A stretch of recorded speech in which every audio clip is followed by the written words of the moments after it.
aqui, para que nós não chegássemos à conclusão incorreta.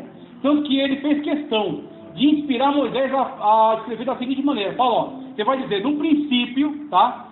Aí você vai colocar Bará, tá certo? No princípio. Você vai colocar criou, tá?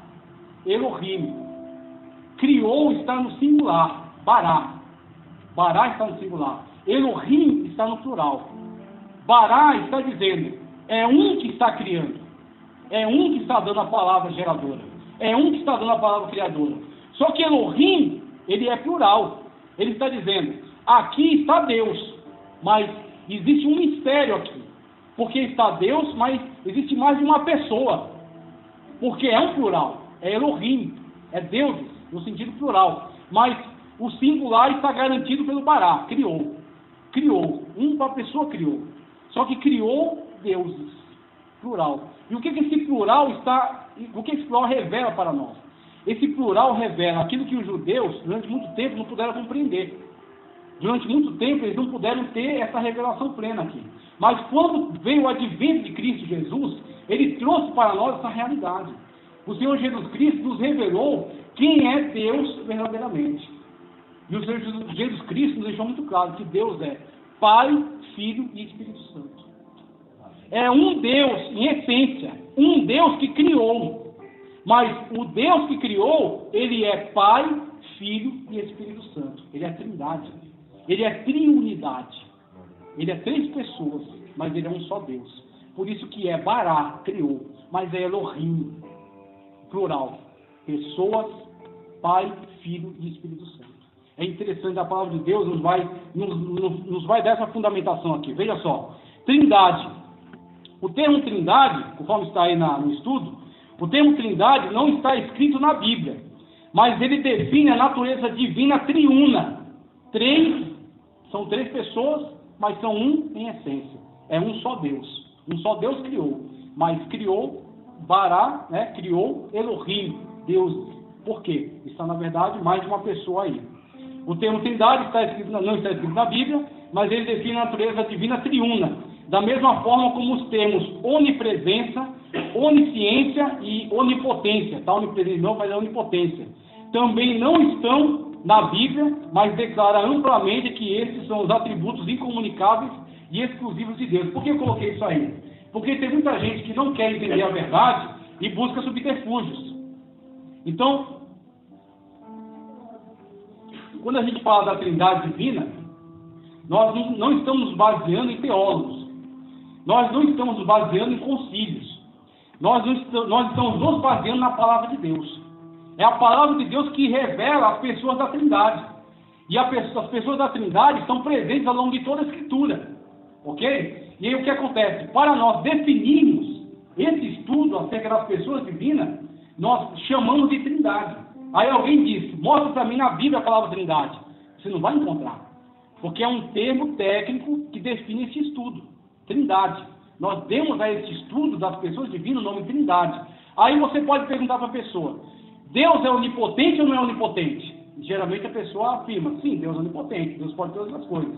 Deus é onipresente ou não é onipresente? Geralmente também afirma, sim, Deus é onipresente, está em todo lugar. Deus é onisciente ou não é onisciente? Sim, Deus sabe de todas as coisas.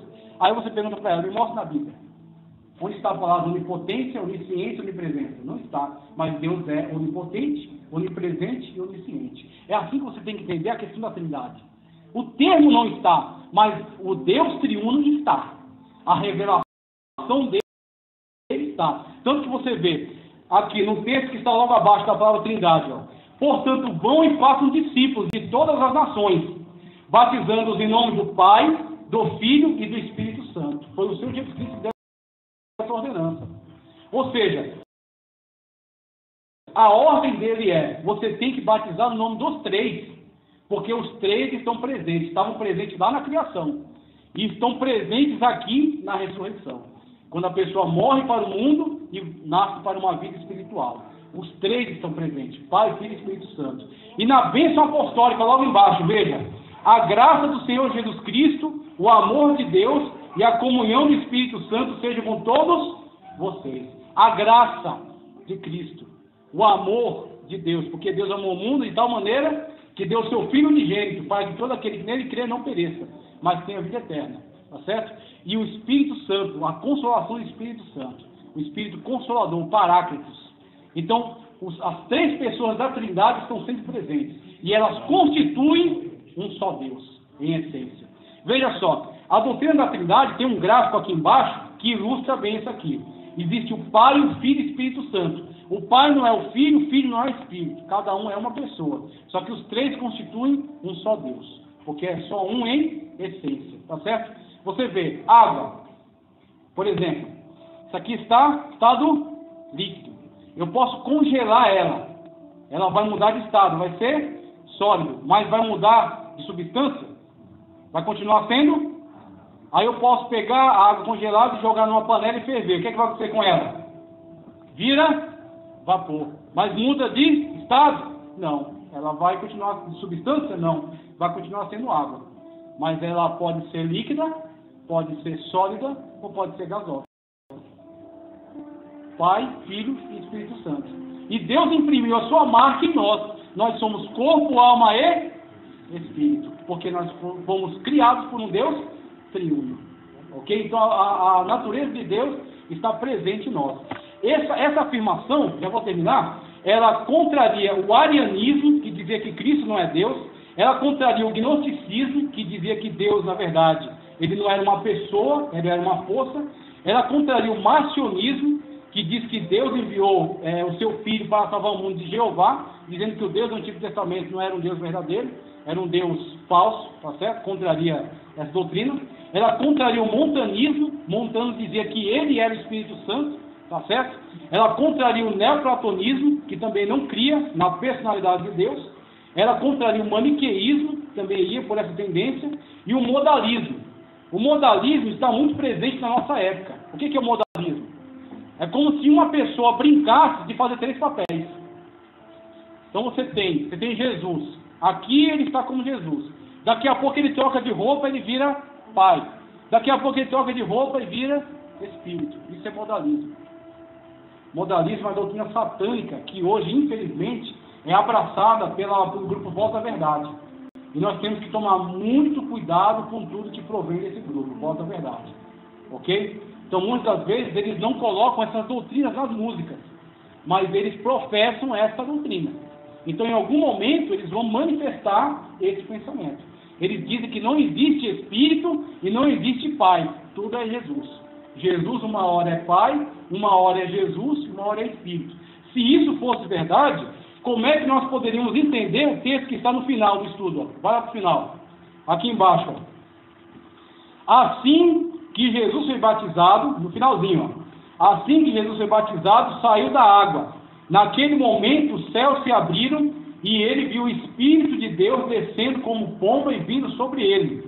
Então uma voz do céu disse: Este é o meu Filho amado em quem tenho-me. Nós temos as três pessoas da Trindade presentes aí, num momento só, num quadro. Foi uma janela que abriu e mostrou para você: as três pessoas estão aí. E os três são Deus. Tá certo? Aí o modalismo teria dito assim, ó: Jesus brasou do céu para Jesus que estava na água e Jesus desceu do céu como uma pomba sobre Jesus. Então isso aí dá um nó na Bíblia Sagrada. Da mesma forma como testemunhas de Jeová negam, testemunhas de Jeová, eles ressuscitaram o arianismo, eles dizem que Jesus não é Deus, dizem que Jesus é um Deus. Inclusive eles adulteraram a Bíblia. Tá certo? Então, no lugar onde diz que Jesus Cristo é o Verbo Divino, ele é Deus, eles colocam um colchete e colocam um Deus. Como se existe Deus, Jeová, e existe um outro Deus inferior chamado Jesus. São doutrinas satânicas que estão atacando a igreja. Nós temos que nos prevenir. Fazendo o quê? Lendo a palavra de Deus. A palavra de Deus nos deixa muito claro que o Senhor está presente desde a criação como Trindade.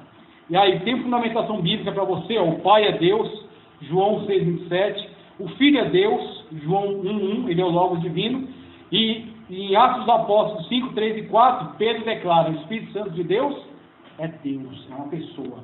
Ele não é uma força ativa, como diz o Testemunho de Jeová, mas ele é uma pessoa.